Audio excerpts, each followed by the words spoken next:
کنار هر قطره اشکم هزار خاطر دفنه، اینقدر خاطره داریم که گویی قد یک قرنه.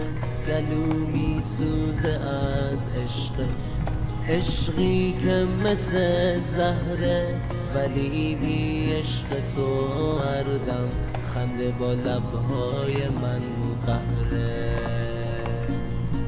درسته با منی اما به این بودن نیازارم، تو که حتی با چشماتم نمیگی آه دوست دارم.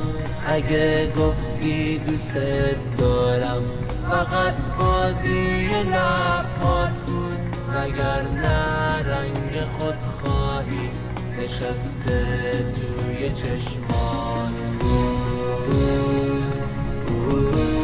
هرچی عشقه توی دنیا من میخواستم مال باشه، اما تو هیچ وقت نذاشتی بینمون خواسته نباشه. فکر میکردم با یه بوسه با تو هم خونه میمونم، نمیدونستم نمیشه، آخه بی تو نمیتونم. گله میکنم من از تو که این همه بیرحمی. هزار بار مردم از عشقت، تو که هیچ وقت نمیفهمی.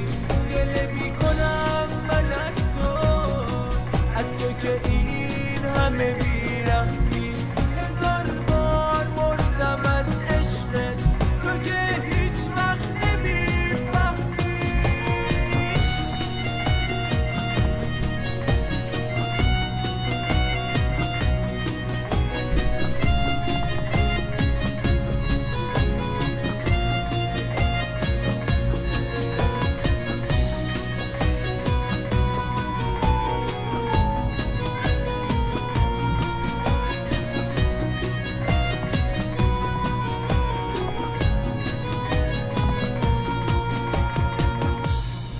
چشام همزاده عشق و خون، دلم همسایه آهه.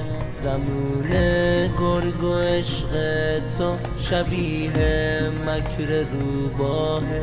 شدم چوپان سادلو کنار گله احساس، چه رسمی دور این گله سر چنگال گرگ دواست. تو اینقدر خواستنی هستی که این گله نمیفهمه. اگه لبخند لب داری دلت از سنگ و بیرحمه.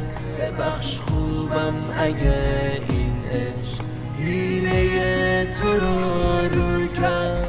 نفرین به دل ساده که به چنگال تو خون کرد. هرچی عشقه توی دنیا من میخواستم مال باشه، اما تو هیچ وقت نذاشتی بینمون خواسته نباشه. فکر میکردم با یه بوسه با تو هم خونه میمونم، نمیدونستم نمیشه،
همه بیرحمی، هزار بار مردم از عشقت، تو که هیچ وقت نمیفهمی. گله میکنم من از تو